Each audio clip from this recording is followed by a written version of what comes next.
13 अगस्त 1972 पाकिस्तान के रावलपिंडी में मौजूद एक कड़ी सुरक्षा वाले प्रिजनर ऑफ वॉर यानी POW कैंप में वो रात इतिहास बनने वाली थी। यही वो कैंप था जहां 1971 के भारत पाकिस्तान युद्ध के बाद भारतीय वायुसेना के 12 पायलटों को बंदी बनाकर रखा गया था। कैंप की सुरक्षा इतनी सख्त थी कि कोई सोच भी नहीं सकता था कि यहां से कोई जिंदा बाहर निकल पाएगा। चारों तरफ ऊंची ऊंची दीवारें, दीवारों के ऊपर काटीले तार, हर जगह हथियारबंद पाकिस्तानी सैनिक। लेकिन इसी नामुमकिन जगह पर 3 ऐसे भारतीय पायलट मौजूद थे जिनके इरादे किसी दीवार, किसी तार और किसी बंदूक से डरने वाले नहीं थे। वो इस जेल से कुछ इस तरह भागे जिसे देख पाकिस्तानियों के होश उड़ गए। इस कहानी की शुरुआत होती है 3 दिसंबर 1971 से, जब भारत और पाकिस्तान के बीच जोरदार युद्ध चल रहा था। जमीन पर भारतीय सेना हर मोर्चे पर पाकिस्तान को पीछे धकेल रही थी, लेकिन आसमान में हालात उतने आसान नहीं थे। पाकिस्तान के जफरवाल शहर के पास बना एक ऊंचा वॉच टावर भारतीय वायुसेना के लिए बड़ी परेशानी बन चुका था। वहां से पाकिस्तानी सेना भारतीय मूवमेंट पर नजर रखती थी और कई बार भारतीय विमानों पर सटीक फायरिंग भी की जाती थी। इस वॉच टावर को तबाह करने की जिम्मेदारी दी गई भारतीय वायुसेना के जाबाज पायलट दिलीप पारुलकर को। दिलीप पारुलकर अपने साहस, अनुशासन और हिम्मत के लिए जाने जाते थे। उन्हें पता था कि मिशन आसान नहीं है, लेकिन देश के लिए यह जोखिम उठाना जरूरी था। 10 दिसंबर 1971 को दिलीप पारुलकर अपने सुखोई 7 फाइटर जेट के साथ मिशन पर निकले। जैसे ही वो वॉच टावर के पास पहुंचे, पाकिस्तान की एंटी एयरक्राफ्ट गनों ने जबरदस्त फायरिंग शुरू कर दी। गोलियां सीधे उनके जेट की तरफ आ रही थी। कुछ ही पलों में उनका विमान बुरी तरह डैमेज हो गया। हालात बिगड़ते देख पारुलकर ने बिना समय गवाए इजेक्ट किया। उनकी जान तो बच गई, लेकिन किस्मत ने उन्हें दुश्मन की जमीन पर उतार दिया। जमीन पर उतरते वक्त पारुलकर पहले से घायल थे। दर्द से जूझते हुए वो खुद को संभाल ही रहे थे कि आसपास के पाकिस्तानी आम लोग वहां जमा होने लगे। भीड़ दुश्मन चिल्लाने लगी। देखते ही देखते लोगों ने उन्हें पीटना शुरू कर दिया। उनका सामान छीन लिया गया। चोट, थकान और मारपीट की वजह से पारुलकर वहीं बेहोश हो गए। अगर थोड़ी भी देर हो जाती तो शायद भीड़ उन्हें जान से मार देती, लेकिन तभी पाकिस्तानी सैनिक वहां पहुंच गए। सैनिकों ने भीड़ को हटाया और कहा, यह जिंदा हमारे ज्यादा काम का है। इस तरह दिलीप पारुलकर को मौत के मुंह से निकालकर हिरासत में ले लिया गया। जब पारुलकर को होश आया तो उन्होंने खुद को एक अंधेरी, तंग और सीलन भरी कोठरी में बंद पाया। सामने एक पाकिस्तानी अधिकारी खड़ा था। उसने कागज और पेंसिल उनकी तरफ बढ़ाए और कहा, आदमपुर एयरबेस का नक्शा बनाओ। आदमपुर एयरबेस भारतीय वायुसेना का एक बेहद अहम ठिकाना था। पारुलकर ने तुरंत मना कर दिया। इसके बाद शुरू हुआ टॉर्चर का सिलसिला। आखिरकार भारी दबाव में आकर पारुलकर ने नक्शा बना दिया। पाकिस्तानी अधिकारी बहुत खुश हुआ, लेकिन कुछ देर बाद वो गुस्से में वापस लौटा। असल में पारुलकर ने आदमपुर एयरबेस का नहीं, बल्कि मुंबई एयरपोर्ट का नक्शा बना दिया था। गुस्से में अधिकारी ने सजा सुना दी। पूरी रात कोठरी के एक कोने में खड़े रहना होगा। एक गार्ड को आदेश दिया गया कि अगर पारुलकर बैठे तो तुरंत गोली मार दी जाए। पूरी रात पारुलकर खड़े रहे। शरीर जवाब दे रहा था, लेकिन गार्ड को उन पर तरस आ गया। उसने धीरे से कहा, सुबह तक बैठ जाओ, अगर कोई आएगा तो मैं खास दूंगा, तब तुम खड़े हो जाना। इसके बाद कई रातें पारुलकर ने उसी अंधेरी कोठरी में बिताई। लगातार टॉर्चर हुआ, लेकिन उन्होंने अपने मुंह से कुछ नहीं निकाला। आखिरकार पाकिस्तानी अधिकारी भी थक गए और कुछ दिनों बाद उन्हें बाकी भारतीय बंदियों के साथ एक ही कैंप में डाल दिया गया। यही था रावलपिंडी का POW कैंप, जहां भारतीय वायुसेना के 12 पायलट कैद थे। यहां पारुलकर को पता चला कि बाकी साथियों के साथ भी ऐसा ही बर्ताव हुआ था।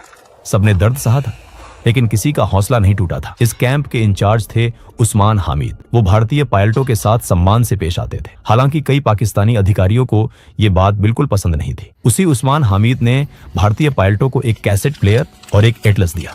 शायद उन्हें अंदाजा भी नहीं था कि ये छोटी सी मदद आगे चलकर कितनी बड़ी कहानी लिखेगी। 25 दिसंबर 1971 को कैंप में खबर पहुंची, ढाका में पाकिस्तान ने सरेंडर कर दिया है। भारत युद्ध जीत चुका है। 93,000 पाकिस्तानी सैनिक भारत की क़यादत में थे। कैंप में खुशी की लहर दौड़ गई। सबको लगा कि अब जल्द ही वो घर लौटेंगे, लेकिन दिलीप पारुलकर का मन कुछ और कह रहा था। उन्हें पता था कि कैदियों की अदला बदली में लंबा वक्त लग सकता है। उन्होंने साथियों से कहा, अगर हम यहां बैठे रहे तो शायद सालों लग जाए, क्यों ना हम खुद ही रास्ता निकालें। पहली बार किसी ने उनका साथ नहीं दिया, लेकिन पारुलकर हार मानने वाले नहीं थे। उनके दिमाग में एक बीज पड़ चुका था, आजादी का बीज, और यही बीज आने वाले महीनों में एक ऐसी योजना में बदलने वाला था जो रावलपिंडी की दीवारों को हिला देने वाली थी। 25 दिसंबर 1971 के बाद रावलपिंडी POW कैंप में एक अजीब सी खामोशी फैल गई थी। बाहर की दुनिया में जंग खत्म हो चुकी थी, लेकिन इन 12 भारतीय पायलटों के लिए लड़ाई अभी बाकी थी। सबको उम्मीद थी कि भारत और पाकिस्तान के बीच युद्ध बंदियों की अदला बदली जल्द होगी, लेकिन दिन बीतते गए, हफ्ते गुजर गए और कोई ठोस खबर नहीं आई। दिलीप पारुलकर को अंदर ही अंदर ये महसूस हो रहा था कि सरकारों की बातचीत में बहुत समय लग सकता है। उनका मन मानने को तैयार नहीं था कि वो बस इंतजार करते रहे। उनके लिए आजादी का मतलब था खुद के दम पर निकलना। शुरुआत में उन्होंने एक अलग योजना सोची। जब रात को टॉयलेट जाने के लिए एक सिपाही उनके साथ आता था, तब उसकी बंदूक छीनकर उसे ढाल बनाकर बाहर निकलने का प्लान बनाया गया।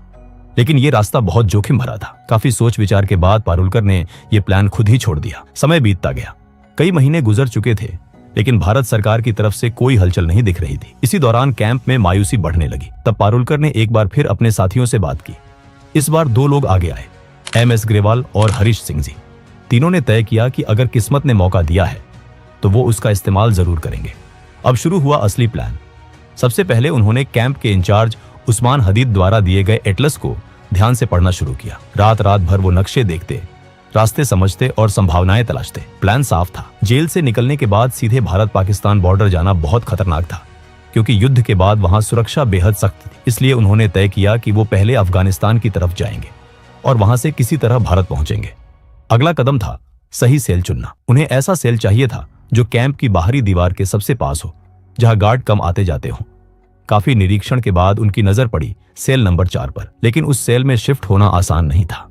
यहीं पर पारुलकर की समझदारी काम आई। उनका व्यवहार गार्ड्स के साथ हमेशा ठीक रहा था। धीरे धीरे उनकी कुछ सिपाहियों से जान पहचान हो गई थी। उसी का फायदा उठाकर उन्होंने रिक्वेस्ट डाली और आखिरकार पारुलकर, ग्रेवाल और हरीश सिंह जी को सेल नंबर 4 में शिफ्ट कर दिया गया। इस सेल में पहले से एक और भारतीय पायलट मौजूद थे, विद्याधर शंकर चाटी। चाटी भागने के प्लान में शामिल नहीं होना चाहते थे, लेकिन वो इन तीनों की मदद करने को तैयार थे और यही मदद आगे चलकर बेहद अहम साबित होने वाली थी। अब असली चुनौती थी दीवार में सुरंग बनाना। सेल की दीवार लगभग 18 इंच मोटी थी। बिना किसी औजार के इसे तोड़ना नामुमकिन था, लेकिन किस्मत एक बार फिर उनके साथ थी। किसी तरह उन्होंने एक कैंची और एक स्क्रू ड्राइवर चुरा लिया। हर रात ठीक 12 बजे से 1 बजे तक बेड के नीचे जाकर काम शुरू होता। एक आदमी दीवार कुरेदता, बाकी 3 पहरा देते। दीवार से निकलने वाली मिट्टी और सीमेंट को बेड के नीचे छुपा दिया जाता। सुरक्षा बढ़ाने के लिए उन्होंने सेल के अंदर लगे बल्ब का फ्यूज उड़ा दिया, ताकि गार्ड ठीक से देख ना सके। जेल में बल्ब बदलने की प्रक्रिया लंबी थी और इसका फायदा इन तीनों को मिला। एक रात खतरा बहुत करीब आ गया। एक गार्ड ने बाहर से झांक कर देखा और उसे लगा कि सेल में सिर्फ 3 पायलट हैं, जबकि उस वक्त हरीश सिंह जी बेड के नीचे थे। गार्ड ने आवाज लगाई, लेकिन तीनों ने सोने का नाटक किया। गार्ड भागकर इंचार्ज उस्मान हामिद को बुलाने गया। उसी पल सिंह जी चुपचाप बाहर निकले और लेट गए। जब उस्मान हामिद आए और चारों पायलटों को देखा तो उन्होंने गार्ड को ही डांट दिया। दिन बीतते गए, हफ्ते महीनों में बदल गए। दीवार की ईंटों से सीमेंट निकाला जाता, फिर ईंटों को वैसे ही वापस लगा दिया जाता। बाहर से देखने पर सब सामान्य लगता था। साथ ही उन्होंने भागने के बाद के लिए तैयारी शुरू कर दी। हर कैदी को हर महीने 57 रुपये मिलते थे। इन्हीं पैसों से तीनों ने ड्राई फ्रूट्स, कंडेंस्ड मिल्क और जरूरी सामान इकट्ठा किया। उन्हें पता था कि जेल से बाहर निकलने के बाद जिंदगी और भी कठिन होने वाली है। दिशा जानने के लिए उन्हें कंपास चाहिए था। उन्होंने कैसेट प्लेयर के मैग्नेट और कपड़े सिलने वाली सुई से जुगाड़ू कंपास बनाया। पारुलकर को घर से जो कपड़े मिले थे, उनसे जेल के टेलर को पैसे देकर तीनों के लिए पठानी सूट सिलवाए गए, ताकि बाहर निकलने के बाद वो आम लोगों में घुल मिल सके। धीरे धीरे दीवार का छेद इतना बड़ा हो गया कि एक इंसान उसमें से निकल सके। आखिरी परत, जो कि सिर्फ प्लास्टर था, उसे जानबूझकर छोड़ी गई ताकि भागने वाली रात उसे आसानी से तोड़ा जा सके। 13 अगस्त 1972 की रात रावलपिंडी POW कैंप के ऊपर काले बादल छाए हुए थे। तेज हवा चल रही थी और थोड़ी ही देर में मूसलाधार बारिश शुरू हो गई। यही वो रात थी जिसका इंतजार दिलीप पारुलकर, MS ग्रेवाल और हरीश सिंह जी महीनों से कर रहे थे। तीनों ने अपने पठानी सूट पहने, ड्राई फ्रूट्स, कंडेंस्ड मिल्क, जुगाड़ से बना कंपास और थोड़े पैसे अपने पास रखे। जाने से पहले उन्होंने अपने साथी विद्याधर शंकर चाटी को गले लगाया। अब आखिरी कदम बाकी था। पारुलकर ने दीवार की आखिरी परत को धीरे धीरे तोड़ा। बारिश की वजह से आवाज बाहर तक नहीं गई। एक एक करके तीनों उस संकरे छेद से बाहर निकल आए। बाहर आकर उन्होंने देखा दीवार के पास ही एक पाकिस्तानी गार्ड चारपाई पर सो रहा था। तीनों सीधे दीवार की तरफ भागे। कुछ कपड़ों को बांधकर उन्होंने रस्सी बनाई, उसे ऊपर फेंका और दीवार के काटीले तारों के पार अटका दिया। पहले पारुलकर, फिर ग्रेवाल और आखिर में हरीश सिंह जी दीवार फांदकर दूसरी तरफ उतर गए। अब वो जेल से बाहर थे, लेकिन असली लड़ाई अब शुरू होने वाली थी। तीनों तेजी से भागते हुए बस स्टैंड पहुंचे। किस्मत उनके साथ थी। उन्हें पेशावर जाने वाली बस मिल गई। पूरी रात सफर करने के बाद सुबह करीब 6 बजे वो पेशावर पहुंच गए। यहाँ सबसे बड़ा खतरा पहचान का था। अगर उनसे कलमा पढ़ने को कहा जाता या मेडिकल चेक होता तो तुरंत पकड़े जाते। इसलिए तीनों ने खुद को क्रिश्चियन बताने का फैसला किया। पेशावर से उन्होंने एक और लोकल बस ली और सुबह करीब 9:30 पर लंडी कोटल पहुंचे। उधर सुबह 11 बजे रावलपिंडी के वॉर कैंप में अचानक हड़कंप मच चुका था। पाकिस्तानी गार्ड्स को पता चल गया था कि तीनों भारतीय पायलट भाग चुके हैं। जब गार्ड्स उनके सेल में पहुंचे और दीवार में बना वो बड़ा सा सुराख देखा तो कुछ पल के लिए सब सन्न रह गए। किसी को यकीन ही नहीं हो रहा था कि इतनी कड़ी सुरक्षा के बावजूद ये नामुमकिन काम हो गया। गार्ड्स गुस्से से तमतमा उठे। उन्हें लगा कि अगर सीनियर अफसरों को सच्चाई पता चली तो सजा उन्हीं को मिलेगी। इसी गुस्से और डर में उन्होंने सोचा कि विद्याधर शंकर चाटी, जिन्होंने इन तीनों की मदद की थी, उन्हें गोली मार दी जाए। फिर सीनियर्स को यह बताया जाए कि चाटी भी भागने की कोशिश कर रहे थे, इसलिए मजबूरी में उन्हें मारना पड़ा। लेकिन सीनियर अफसरों को जल्दी ही साफ जानकारी मिल गई कि असल में कितने कैदी भागे हैं। इसी वजह से गार्ड्स चाटी को मारने की हिम्मत नहीं कर पाए। उधर जेल से दूर निकल चुके तीनों पायलटों के सामने अगली सबसे बड़ी चुनौती खड़ी थी। अब उन्हें अफगानिस्तान में दाखिल होने के लिए तोरखम बॉर्डर पार करना था, जो वहां से सिर्फ 5 किलोमीटर दूर था। दूरी कम थी, लेकिन सबसे बड़ी समस्या यह थी कि उन्हें रास्ता बिल्कुल नहीं पता था। उन्होंने अपने पास मौजूद एटलस में देखा कि तोरखम बॉर्डर के पास एक जगह दिखाई गई थी, लंडी खाना रेलवे स्टेशन। नक्शे के हिसाब से अगर वो वहां पहुंच जाते तो वहीं से होते हुए तोरखम बॉर्डर जाना आसान हो सकता था। लेकिन उन्हें यह नहीं पता था कि यह नक्शा बहुत पुराना था और लंडी खाना रेलवे स्टेशन 1932 में ही बंद हो चुका था। तीनों एक चाय की टपरी पर पहुंचे और वहां खड़े एक आदमी से पूछा, लंडी खाना कैसे जाए? ये सुनते ही आसपास के लोग उन्हें घूरने लगे। तभी एक आदमी आगे आया और सख्त लहजे में पूछा, तुम कौन हो, कहां से आ रहे हो और कहां जा रहे हो? पारुलकर ने जवाब दिया, हम पाकिस्तान एयरफोर्स के अफसर हैं, छुट्टी पर हैं और घूमने जा रहे हैं। दुर्भाग्य से वो आदमी तहसीलदार का क्लर्क था। उसे शक हो गया।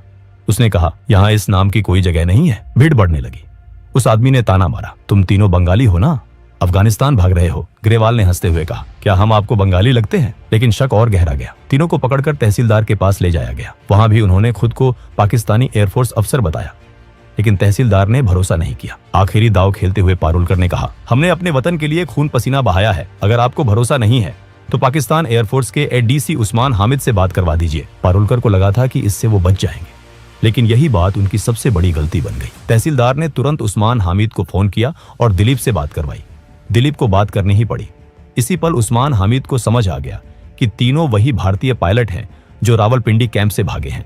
उस्मान हामिद ने तहसीलदार से फोन पर कहा, ये हमारे लोग हैं, जब तक हमारे सिपाही वहां नहीं पहुंचते इन्हें सुरक्षित रखा जाए। कुछ घंटों बाद पाकिस्तानी सैनिक आए और तीनों को दोबारा रावलपिंडी ले जाया गया। उन्हें 30 दिन की सॉलिटरी कन्फाइनमेंट की सजा दी गई।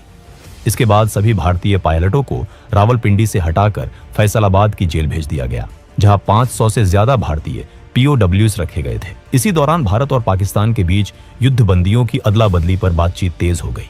आखिरकार दिसंबर 1972 में पाकिस्तान के राष्ट्रपति जुल्फिकार अली भुट्टो ने सभी भारतीय युद्ध बंदियों को रिहा करने का ऐलान कर दिया। जब ये भारतीय जवान वागाह बॉर्डर से भारत लौटे तो वहां इंसानों का सैलाब उमड़ पड़ा। हजारों लोग तिरंगे लेकर खड़े थे। नारों की गूंज थी। सैनिकों की आंखों में आंसू और चेहरे पर गर्व था। ये कहानी सिर्फ एक जेल से भागने की नहीं थी। ये कहानी थी हौसले की। ये कहानी थी उस जज्बे की जो सलाखों के पीछे भी आजाद रहना जानता है। और रावलपिंडी की वो दीवारें आज भी शायद याद करती होंगी कि कभी 3 भारतीय पायलट उन्हें चकमा देकर निकल गए थे। दोस्तों, अगर वीडियो पसंद आया हो